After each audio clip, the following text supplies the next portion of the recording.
Okay, it's the Nailsin ratings, and time to look at The Flash. And the episode, Therefore She Is.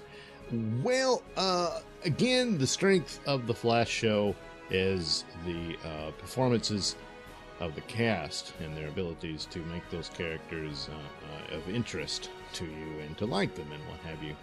So, continuing on with the long drawn-out battle with the Thinker, or DeVoe, as they call him, continues, and here they wrap up the long-distance relationship between Frisco,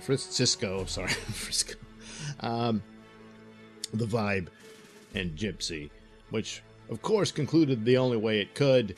Long-distance relationships don't work, even when you can hop dimensions. So they wrapped that up, and that I thought was well handled and stuff.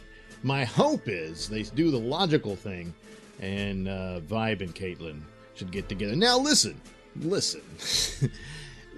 is always the case with TV shows, and when they have young, beautiful cast members, and they're together, and then nothing ever happens between them. There's always some guest star girlfriend or boyfriend or what have you, and it's like, what are you doing?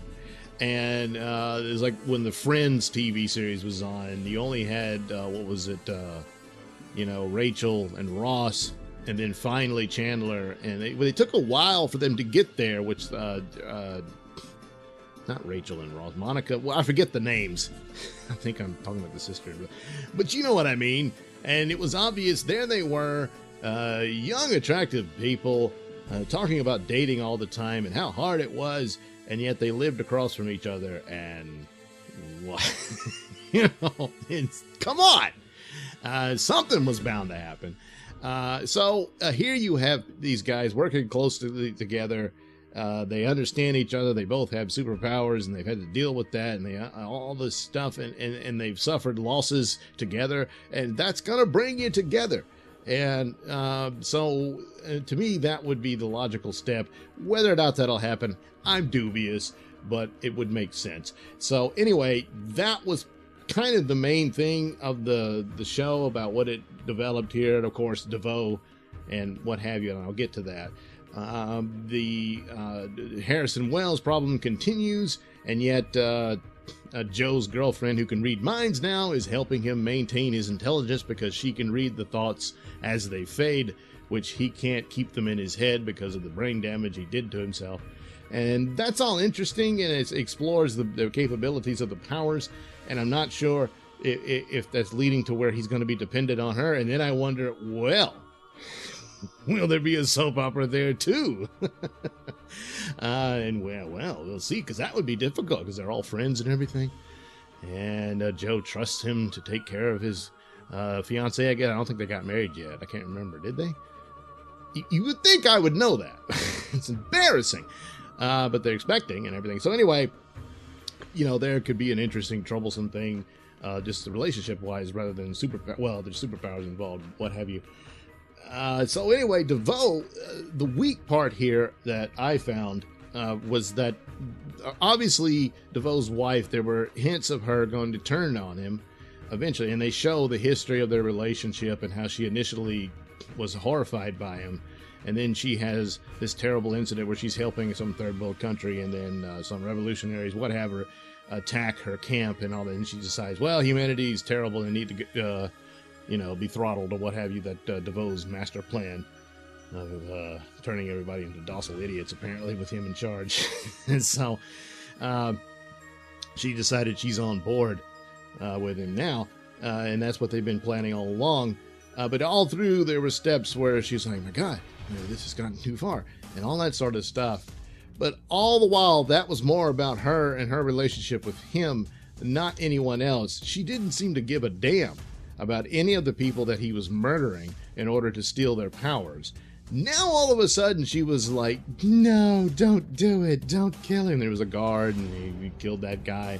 He was threatening to kill Gypsy, and she was, no, don't do it.